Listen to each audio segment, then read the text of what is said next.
Allez, allez, allez, hop, hop, Macaro. La bobo. Mais macaroni, spaghetti, meatballs.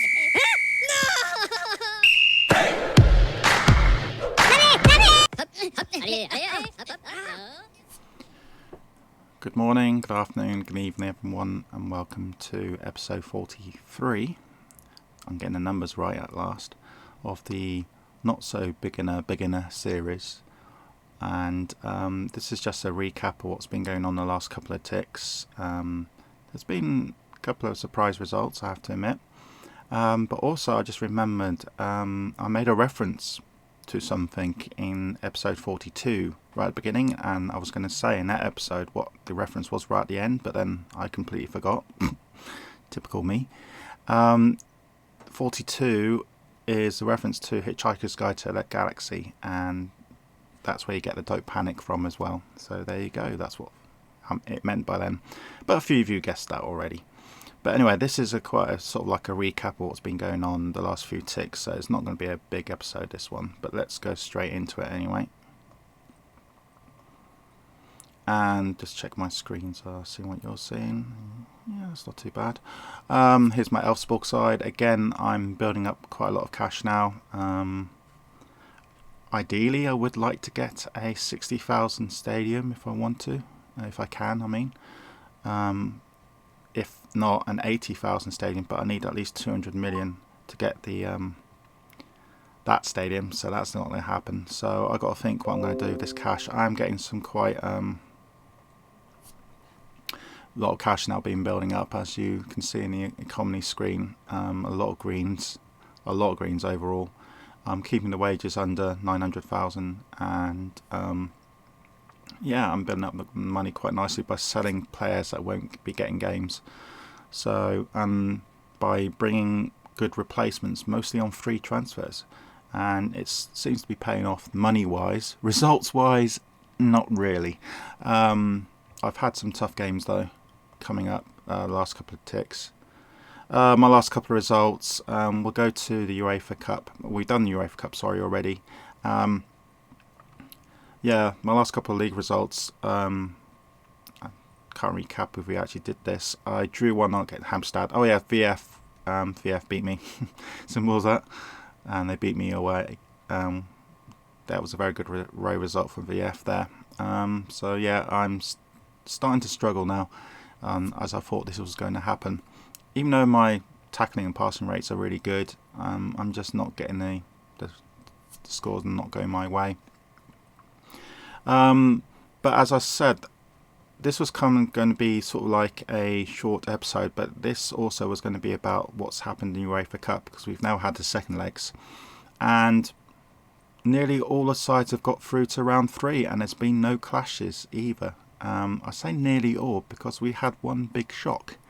If we go into UEFA Cup screen, and it's up here, the qualifiers were VF, Örebro, ourselves, Malmo, and then Djurgården came down from the Djurgården came down from the Champions League. Djurgården are still an AI side, by the way. They still haven't had a manager yet. But the shock was this: AIK have been having a bit of a bad week, and that's kind of like an understatement.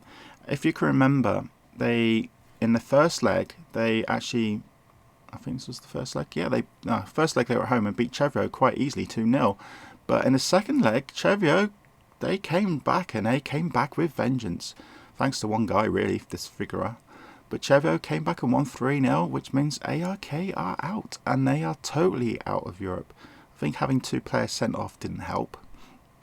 So ARK are out of Europe, which probably could work to their advantage though, because it could mean they could concentrate in the league. Because basically they need to concentrate in the league, and we'll go to that in a minute. But anyway, let's do some round 3 previews then.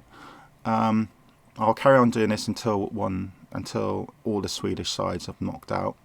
So if we just make the screen a little bit bigger for you guys. VF have been drawn against Ostrava, a level 5 computer side who are currently in the Czech Republic. They're currently mid-table side, and they're currently, where are they here? Oh, they're third at the moment. Okay, what's their team like? Ooh, I can already see some decent players. Okay, they got three probably outstanding players there. That one, Kosovo, Russ. Not a bad side actually, and some good midfielders. Oh god, he's really unfit though. 23. This is computer side. The computer might play him though. That's not going to be easy for VF actually. But VF are a good side though, so I see them. They should win that. Andy, you should win that. Famous last words. Andy's got quite a big side now. So yeah, that's going to be hard to predict actually. That's definitely going to be a hard to predict one. We'll do Champions League in a minute. Alright, Morton, you are playing Udinese. Italian sides are always going to be difficult, and this is actually they were former managed by a human being who was Eric, who's actually now at Chivio. Yeah, the side who knocked out AIK. Would you believe that? Yeah, I'm still coughing a bit. What does your players look like though? Udinese, how good are you still? Are you still good? Yeah, you're still very good, but they have got massive fitness problems, and that could work to Morton's advantage here. But yeah, I think Morton, because of their fitness problems, and look how many players are unfit. This is very unfit. 28 because it's red. That's very unfit. They've got a really, really good team, but because due to the amount of players unfit, I think Morton's got a chance to get a shock there, because before that, if they were all fit, I would say Udinese would win that. But Morton, I think you've got a chance because your players are more fit than theirs, and you've got a decent squad anyway. So yeah, I'll give you to get through that round. We'll do me last. Malmo. Okay, you're against AIK in Greece, who were the champions of Greece, so they must have come down from the Champions League. What's their players like? Okay, I suppose. I think you should win that one quite easily. What are you like? I know you're not having a great season, K, but it will pick up. Yeah, okay, you should win that one. So I think you will get through that round. Gothenburg under Michael. Let me know which one it is, please. You're against this Portuguese side, and I can't pronounce that, who were league runners-up last season. And what their squad's like. Oh, they've got some fitness problems as well. Burnham, you need to sort this out. There's a lot of AI sides that have got fitness problems, and they keep playing them as well. You shouldn't have players down that fitness. This is a big problem. Because of that, I see Gothenburg winning that. Gothenburg getting through that. Okay, I do Djurgården. Djurgården are not managed by a human being, but let's just see who they're against. They're against Red Star. Red Star Belgrade. Are they still called Red Star now? Or they're called something else? Djurgården, what's your squad looking like, Mr. No Manager? Yeah, of course, you've still got a very strong side. I'm very surprised no one's actually taken the reins of that side. And they are struggling in the league, aren't we, Djurgården? You're doing really badly with a really good side. If a human takes over that side, they could do really well. Red Star, the champions of Serbia, so another side that have gone down from the Champions League. And what's their squad like? Not many players, few fitness problems. Both AI sides, so that's going to be hard to predict. Djurgården, I think, have got the depth to beat Red Star, though. So out of all these, Örebro would have had a tough game if Udinese were all fit. I think VF have got potentially a tough game against Ostrava. But I think VF, because of the human manager, should win that one. Lastly, of course, my side, Elfsborg. We're against Dundee in Scotland. Dundee, they came from the beginning rounds just like us. AI side. 23 players, so a small team. Not bad squad though, not bad. I would say that we're favourites though. If you look at what Elfsborg look like at the moment, I would say we are favourites to beat them. We've got a lot of good. We've got some really decent players coming in now, and a lot of these were on frees. I've also used some of my Patreon points and moved some positions around, for instance. So I've made Managersim in central midfield more constant into central midfield more to cover each other's backs. I'm still getting rid of quite a few players. I'm having a bit of a striker problem as well. Like Erkman, his stats for a striker is really good, but he's just not scoring goals. So I don't know why he's not doing it. So I'm giving Bingery, even though he's listed, a chance to see what he can do. But that's so. I think my side, Elfsborg, we've got a good chance of beating Dundee, I think. So we go to the Champions League briefly now.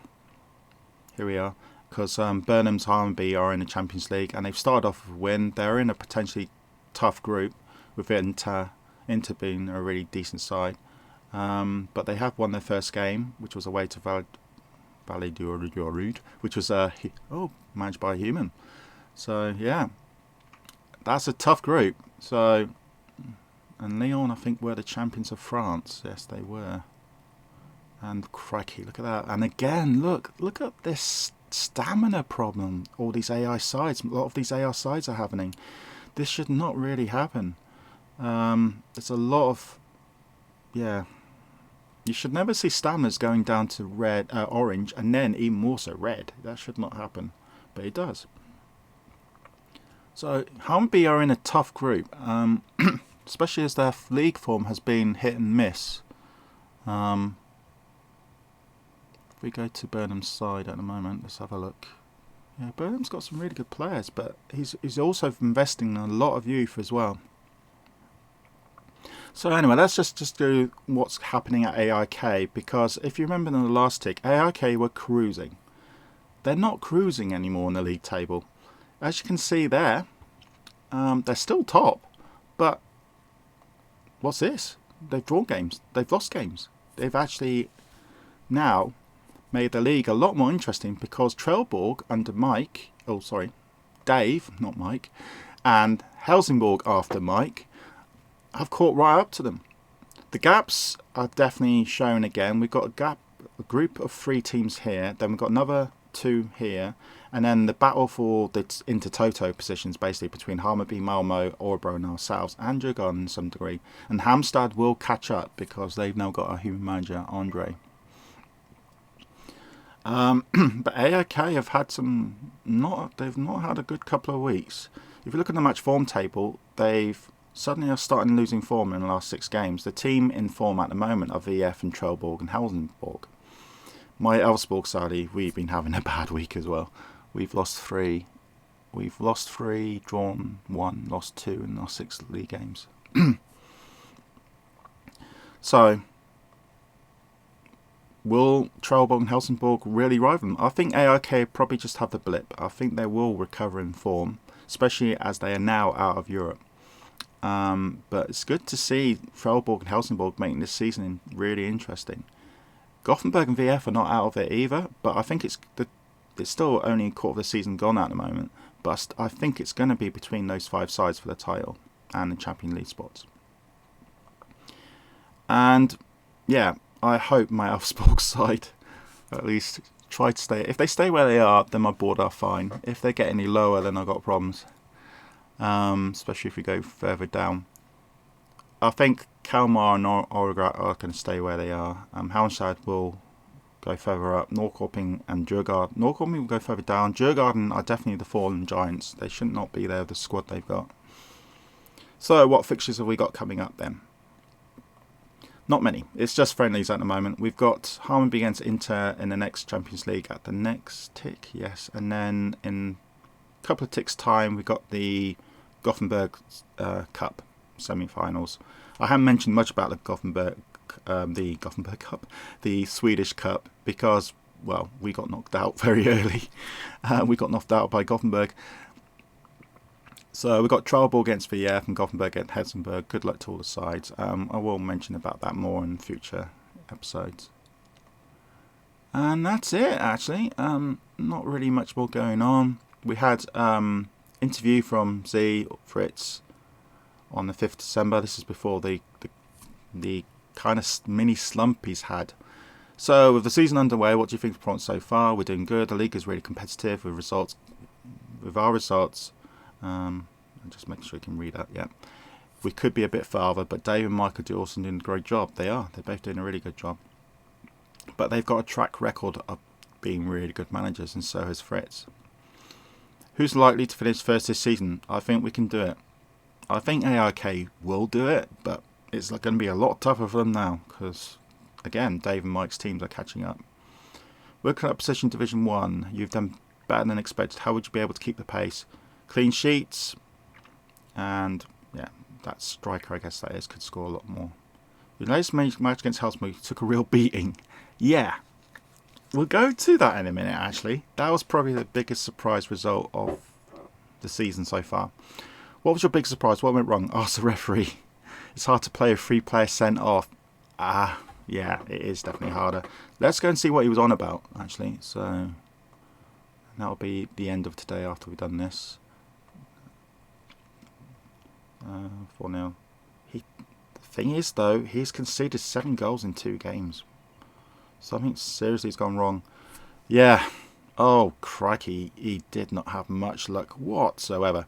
First of all, fair play to Mike and Helsingborg. They were on the pitch. They won 4-0. Great result. But AIK did not have much luck. 12 minutes, 1 player sent off. 27 minutes, another player sent off. 60 minutes, another player was sent off. 3 players were sent off and also a serious injury.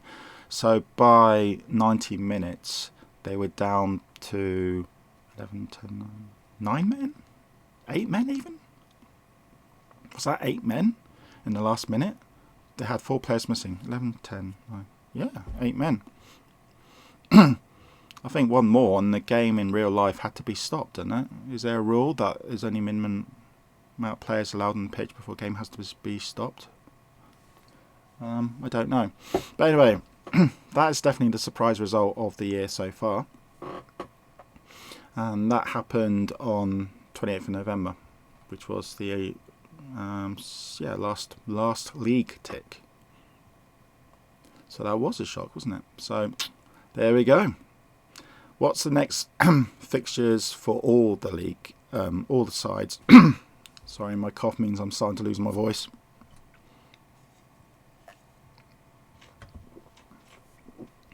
Hopefully that drink will help. So AIK on January 9th will play Origati. Okay, they should win that. Trelleborg Euro against VF. That'll be a tough game. Excuse me a second.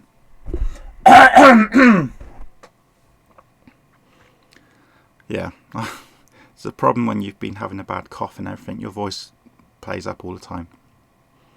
And Helsingborg, your big games against Lorkoping, which you should win. So I predict Helsingborg to win the next league game. Trelleborg could go a draw, and AIK to win. So Helsingborg might come into second in the next league game. We'll see. My next league game is Hammarby away. It's not getting easier for me. I've had some potentially tough games. Yeah. Hammarby away. We're going to lose that. So that's simple. But that's it then. So I think, yeah, that's it for today. Thanks for everyone for watching the recording of this. Again, what we said in the last episode, we've got until December the 31st playing this game, so we've got enough for this season, maybe 2 more, and I will carry on doing the episodes if everyone wants me to. But I think that'll be the end for it for now, before my voice goes again, and I will do another episode sometime during the week. Okay, bye everyone.